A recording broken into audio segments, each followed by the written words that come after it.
So hello friends and welcome you all to this video. So today we are going to discuss cardiac cycle and ECG. So first of all, let's start from cardiac cycle.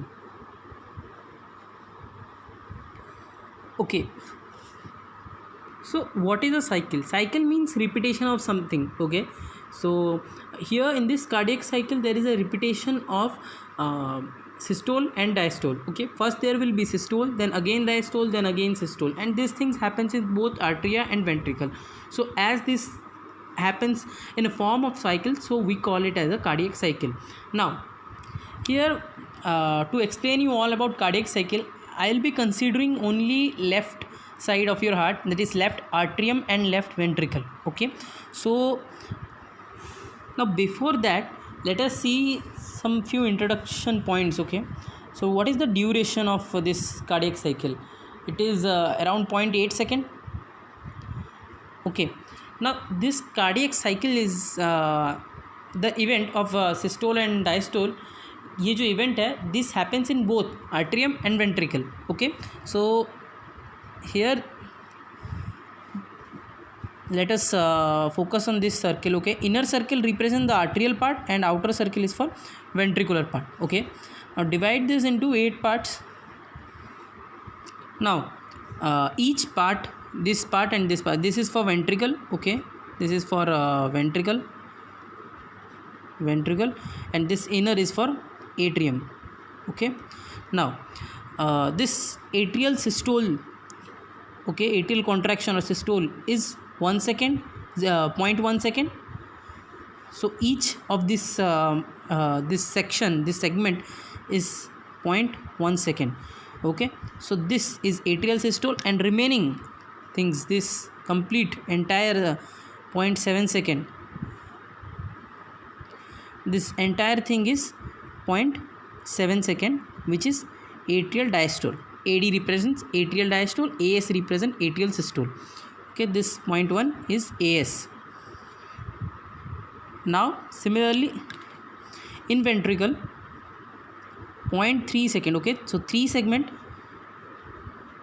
so these 3 segment is ventricular systole, and remaining 5 second represent ventricular diastole. Okay, all these 5 seconds represent ventricular diastole. So this is the overall idea. Now let us see the cardiac cycle. Now before looking into cardiac cycle, let me be clear that how I will discuss about this with you. So this is the schematic diagram of your heart, and this is, as I have told you all, that this is left, this side is your right atrium, then it is left atrium, then it is right ventricle, then it is left ventricle. So now to explain you cardiac cycle, I will be discussing this left side. Okay, and I will be representing your heart with this symbol. Okay, so this is your ventricle and this is your atrium, and basically left atrium, left ventricle, and here left will get blood from what? It will be pulmonary veins, and here as left will be giving oxygenated blood to the whole body through atrium, so it is atrium. Okay, so this atrium is guarded by semilunar valve, and here it is mitral valve. Okay, so now let's see the cardiac cycle, how it happens, what are the phases, and how this cycle occurs. So the first thing is, here we should have this our atria, and there ventricle, and here is aorta, and here. Okay, so first thing is your arterial contraction. Okay, so here first I'll start with arterial contraction. Doesn't matter from where you start, it is a cycle, you will end at that point itself. Okay, तो हम शुरू करेंगे arterial contraction से. बाद में इस चीज़ का actual नाम क्या, अच्छे से क्या है, I will discuss all this things. Now after the point is this, here क्या होता है, एस ए नोड स्टिमुलेट होता है, S A node that will cause depolarization of atrium. Now this will lead to feeling of your ventricles. ठीक है, तो यहाँ पे जो है you have to understand everything with pressure. Okay, whatever you are going to understand is all in terms of pressure. ठीक है, सो हम पहले डिस्कस कर लेते हैं कहाँ पे क्या प्रेशर होता है. सो फॉर इंस्टेंस एग्जांपल के तौर पे हम मान लेते हैं कि दिस हैव आपको प्रेशर याद नहीं रखना है, आपको क्या याद रखना है वो मैंने इसके पहले जो 8 सेकेंड में 0.3 0.1 सेकेंड वो सब बताया ना ventricle system, that you have to remember. But how should you remember that I will explaining here. Okay, so what is basically cardiac cycle, stroke volume, all you will come to know from this. You needn't have to mug up all those things. Okay, so हम to understand this we will assign some pressure. Normally pressure, normal pressure जो normal person में होता है, so we will be discussing about that pressure. Okay, so atrium में 20 to 40 mmHg pressure होता है, and here something around 100 के आसपास pressure होता है, and here in ventricle this pressure will dance between these two. Okay, अगर pressure इससे कम होगा तो ये बंद होगा, अगर sorry pressure is more than this 20 to 40 this will be close, but if pressure is less than this but more than this then both of this semilunar valve and mitral valve will be closed. Now when the pressure is more than 100 then this semilunar valve will be open. Okay, now अब क्या होता है कि after arterial contraction all the blood from atrium okay will come to this your ventricle. Okay, so ventricle में सारे blood आ गए तो आपका जो नॉर्मल प्रेशर जो कि 20 to 40 है that will be decreased. Okay, and this pressure of ventricle will increase. So this increase in pressure will lead to closure of this mitral valve. Okay, तो कुछ इस तरह से आपका नेक्स्ट फेज हो जाएगा. ठीक है, सो यहाँ पे हम कंसीडर कर सकते हैं this pressure reaches up to 70 and still your semilunar valve SV is closed because outside pressure in the aorta is 100. So जब तक प्रेशर इससे ज़्यादा नहीं होता this valve will not be open. Okay, now this atrium is closed, this mitral valve is closed. Now this closure of semilunar valve after closure of this mitral valve after this arterial contraction will give to rise to a sound. ठीक है, तो यहाँ पे क्या होगा changing, यहाँ पे closure of mitral valve will give rise to a sound and that sound is S1 sound. Okay, first heart sound S1 sound. Okay, so इसके बाद आपका जो वेंट्रिकल है, अब देखो यहाँ पे ऐसे नोड्स के कारण हमारा आर्टेरियल कॉन्ट्रैक्शन हुआ जिसके कारण यहाँ प्रेशर बढ़ा तो सही but that is not enough to open the semilunar valve to eject the blood. Okay, 70 mm है बट हमें प्रेशर चाहिए मोर देन 100 mm. सो ये जो आर्टेरियल कॉन्ट्रैक्शन हुआ due to SA node that signal will be transmitted to AV nodes, then from there bundle of His and which will lead to contraction of your ventricle. Okay, तो ventricular contraction होगा इसमें but the volume will not change unless and until its pressure reaches to और more than 100 mm. So this will lead to a isovolumetric contraction क्योंकि volume change नहीं हो रहा है. So isovolumetric contraction. ठीक है, सो ये जो फेज़ है this is called isovolumetric contraction. हम वेंट्रिकल के टर्म्स में बात कर रहे हैं. ओके, नाउ दिस जो आइसोवॉल्यूमेट्रिक कॉन्ट्रैक्शन है इसके कारण pressure inside the ventricle will keep on increasing और ये इंक्रीज होते होते ऐसा टाइम आएगा when the pressure will be more than 100 और it can be around 120 mm. ठीक है, this is the maximum pressure that can ventricle will experience. Okay, so जैसे ही ये प्रेशर 100 mm के पार होगा यानी कि रीचेस टू 120, प्रेशर उतना अपने को वेंट्रिकल में नहीं चाहिए उससे ज़्यादा. So for that reason semilunar valve will open and due to that rapid ejection will occur. Okay, क्योंकि प्रेशर बहुत ज़्यादा है and we have to minimize that pressure. So semilunar valve open हो जाएगा और आपके आयोटा से ब्लड इजेक्शन होगा. ठीक है, वेंट्रिकल से ब्लड बाहर गया थ्रू आयोटा बिकॉज अब प्रेशर ज़्यादा है. सो ये जो इजेक्शन होगा क्योंकि बहुत ज़्यादा प्रेशर है तो this will be rapid ejection and due to this rapid ejection this phase is also called rapid ejection phase. ठीक है, अब इसके बाद क्या होगा after some time when this pressure decreases to something around 100 mm or less than 90 mm तो क्या है प्रेशर कम हो जा रहा है. सो ड्यू टू दैट जो आपका अब इजेक्शन होगा, अभी भी देखो pressure is not so less, मतलब 100 mm से कम नहीं हुआ है प्रेशर. सो आपका जो है ये डिक्रीज़ होते जाएगा, मतलब जो वेलोसिटी ऑफ इजेक्शन था ना यहाँ से ब्लड जो आयोटा के थ्रू जा रहा था that pressure that speed will decrease. So it will lead to ejection but slow ejection. So ये स्लो इजेक्शन फेज कहते हैं इसे हम. ओके, नाउ ये जो प्रेशर है वेंट्रिकल का, one thing, this is close, okay. Now this pressure जो है हमारा यहाँ पे 100 है, जैसे ही खुला this will reach to 100 and sorry it will be 100 but more than 100, okay, less than 120 but more than 100, okay. So it is here the pressure is something between this, but here when your pressure will be less than 100, okay, less than 100 हो गया आपका ventricular pressure, then it will lead to closure of this semilunar valve, okay।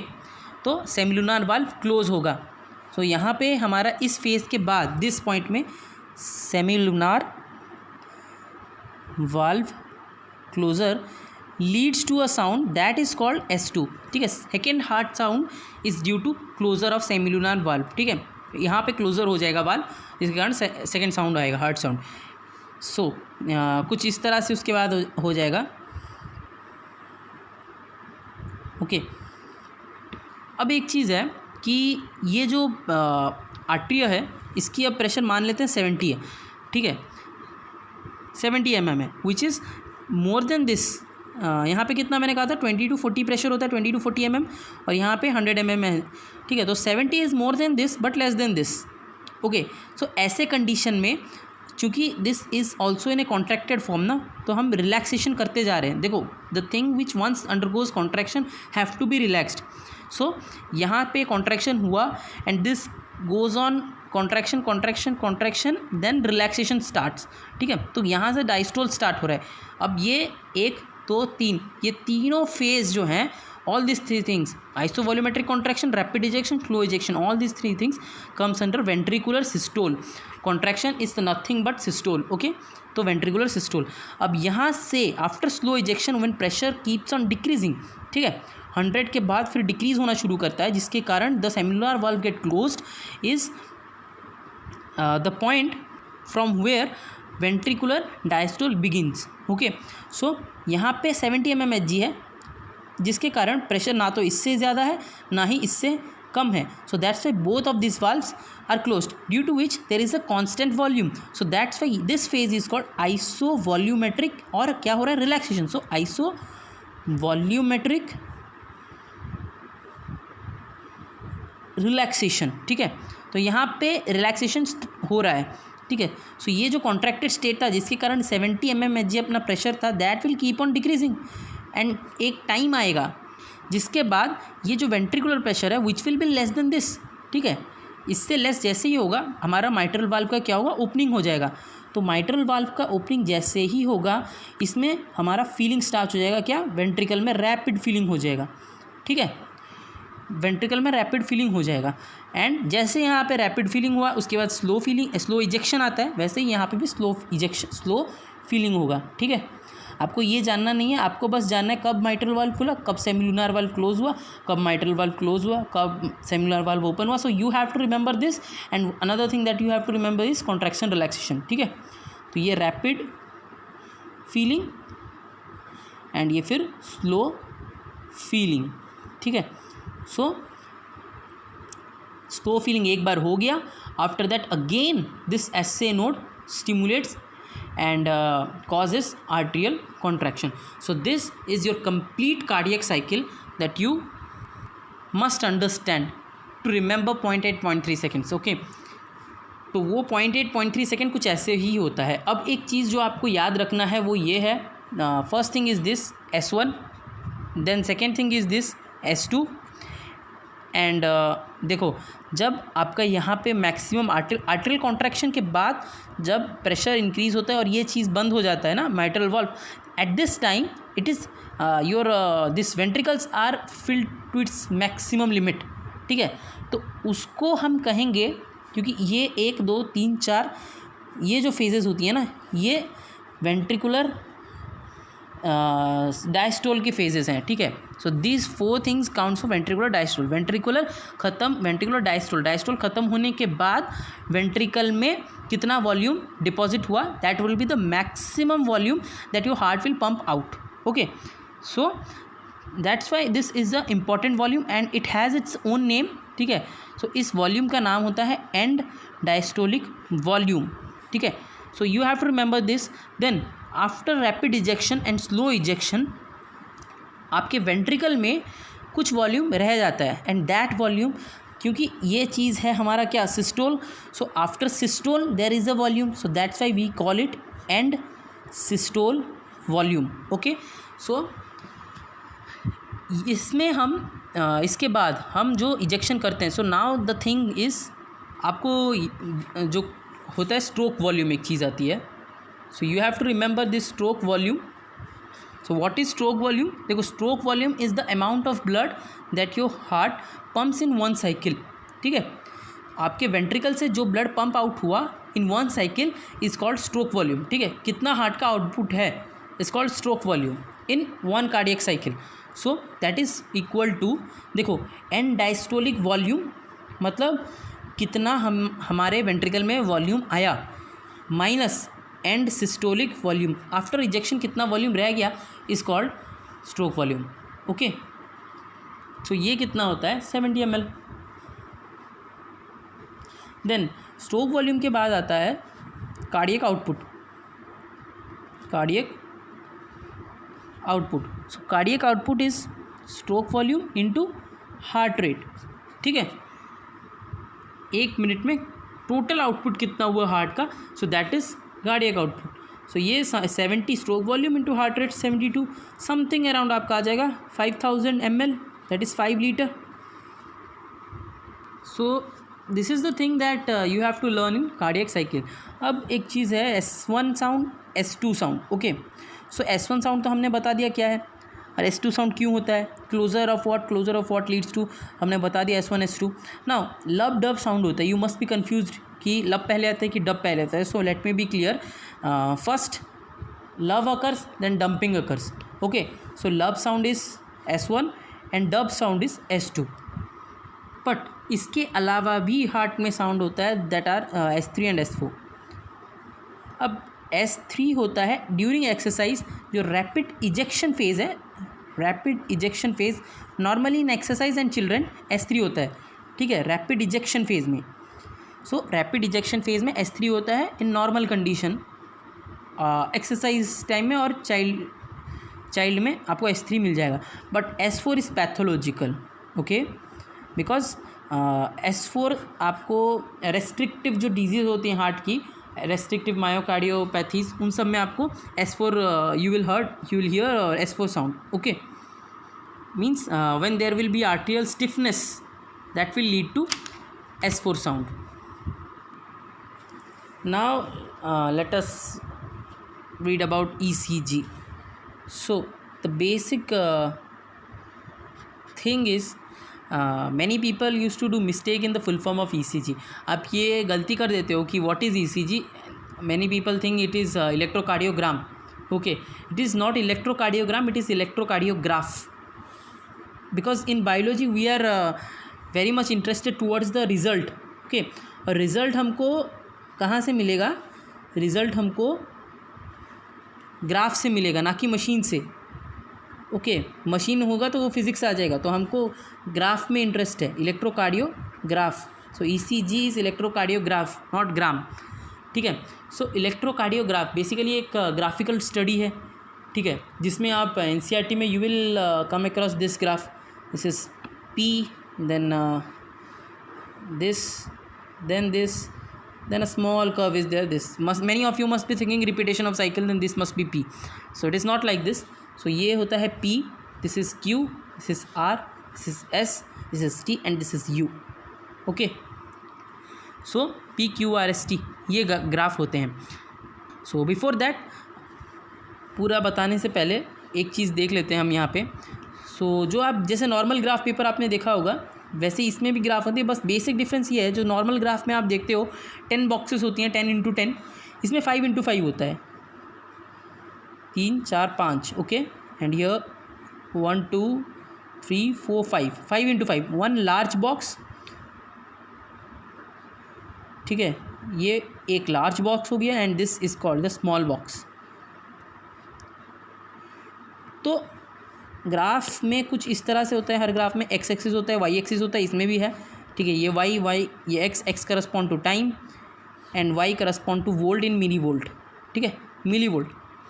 सो ये जो एक graph है ये इसका time, so this counts for one large box का जो इसका टाइम होता है that is 0.20 second and volt is 0.5 milli volt. ठीक है, अब एनसीईआरटी में एक चीज़ दिया हुआ है कि ईसीजी जो होता है that requires 3 leads. Okay, and let me be very clear that statement is totally wrong statement, false statement है वो। 3 लीड्स कभी नहीं चाहिए। ठीक है, that is the partially correct statement, because अगर आपको कभी भी क्वेश्चन नीट में आए कि what is the number of leads that is required for ECG, then answer should be 12 leads. We require 12 leads for ECG. ठीक है, अगर आप किसी हॉस्पिटल में जाके 3 लीड्स वाला ईसीजी कराते हो then that hospital must be cheating you. ठीक है, सो 12 लीड्स कैसे होता है, लेट मी एक्सप्लेन यू। देखो 3 पार्ट्स में हम इसे बांटते हैं। First thing is limb leads which is 3 number 1 2 3। ये कैसे होता है, तो एक ट्राइंगल है जिसे हम कहते हैं इथियोवन ट्राइंगल। ओके, सॉरी इथियोवन नहीं, इट्स इंथियोवन, EIN। ठीक है, EIN इंथियोवन। एक बार फिर से लिख देते हैं, EIN THIOVEN। वी यहाँ पे स्पेलिंग एरर होता है थोड़ा सा, चलेगा। इंथियोवन, इनको ईसीजी के लिए नोबेल प्राइज़ भी मिला है। ठीक है, बिकॉज ऐसे क्वेश्चन आ भी चुके हैं। ईसीजी के लिए नोबेल प्राइज़ मिला है इनको, नोबेल प्राइज़। ओके, सो इथियोवन ट्राइंगल है। अब लीड्स होते हैं इसमें, जैसे लीड्स किन किन के, ये जो लिम्ब लीड्स हैं लिम्ब में लगेंगी कहाँ, right arm, left arm, then again here left foot. Okay, इन तीनों के बीच में ही लीड लगता है। ओके, सो यहाँ प्लस पहला लीड जो होगा वो बिटवीन दिस राइट लेफ्ट, पहला लीड इस तरह से होगा, ये पहला, ये दूसरा, प्लस माइनस, एंड ये हर टर्मिनल में एक पॉजिटिव एक नेगेटिव। जिस तरह से आप इलेक्ट्रोड देखते हो ना, वैसा ही ये लीड होता है, लीड 1 लीड 2 लीड, ऐसे लीड 1 2 3 एंड हियर 3। ठीक है, ये नेगेटिव ये पॉजिटिव, थोड़ा सा उल्टा हो गया ये। यहाँ नेगेटिव होता है, राइट में हमेशा नेगेटिव होगा, तो यहाँ पे कंप्लीट पॉजिटिव और यहाँ पे मिक्स हो जाता है। ठीक है, so right arm first lead negative positive, negative positive, positive negative. तो आपको ये याद नहीं रखना है, आपको बस याद रखना है लिम्ब लीड्स जो होती हैं, जो बेसिकली 3 होती हैं, जो कि आपके लेफ्ट आर्म में, लेफ्ट आर्म, राइट आर्म और लेफ्ट फुट, इन तीनों के बीच में लगता है लिम्ब लीड्स। और आपके एनसीईआरटी में सिर्फ यही चीज़ दिया हुआ है कि this 3 leads, but ECG total completely 12 leads से होते हैं। ठीक है, तो पहला चीज़ है लिम्ब लीड्स। दूसरा चीज़ है, इसी को थोड़ा सा डेवलप करके लिखा गया है। ठीक है, वो है ऑगमेंटेड लीड्स। ठीक है, ऑगमेंटेड लीड्स में क्या किया, इसमें भी 3 नंबर्स होती हैं। अब क्योंकि जो चीज़ आप इसमें कैलकुलेशन करोगे ना, उसमें जो वोल्टेज का फ्लक्चुएशन है, जो वोल्टेज हम पाते हैं that is not sufficient to form this graph. ठीक है, इतना पीक इतना सब बहुत छोटा छोटा आएगा। सो इसीलिए हमने क्या किया, एक ऑगमेंटेड लीड्स जोड़ा, मतलब और एक थोड़ा सा डेवलप्ड लीड यहाँ पे जोड़ा, फिर उसके बाद और थोड़ा सा डेवलप्ड लीड यहाँ पे जोड़ेंगे। ठीक है, तब जाके आपको इतना बड़ा सा इतना क्लियर अच्छा ग्राफ मिल पाता है, नहीं तो इतना अच्छा ग्राफ नहीं आएगा अगर आप सिर्फ एनसीईआरटी के हिसाब से 3 लीड्स में करोगे तो। ओके, आपको माइक्रोस्कोप लगा के ग्राफ देखना पड़ेगा। ओके, सो यहाँ पे ऑगमेंटेड लीड में क्या किए इन्होंने, जो यहाँ पे पहले लिम्ब लीड्स लिए हैं, माइनस प्लस किया है, वैसे नहीं होता है।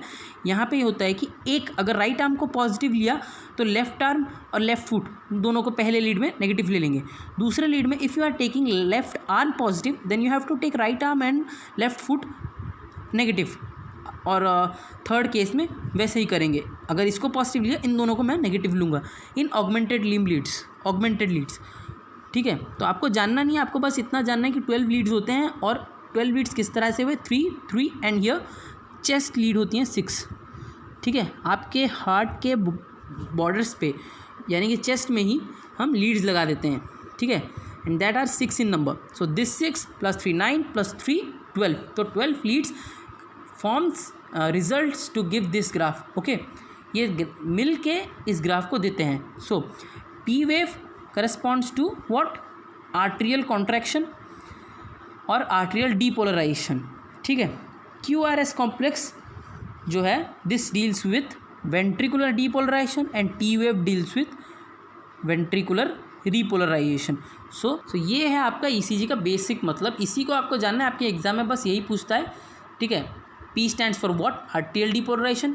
QRS complex stands for what? That is ventricular depolarization. And T stands for VR, that is ventricular repolarization. ठीक है. अब क्वेश्चन ये है, आर्टेरियल रीपोलराइजेशन का ग्राफ कहाँ पे?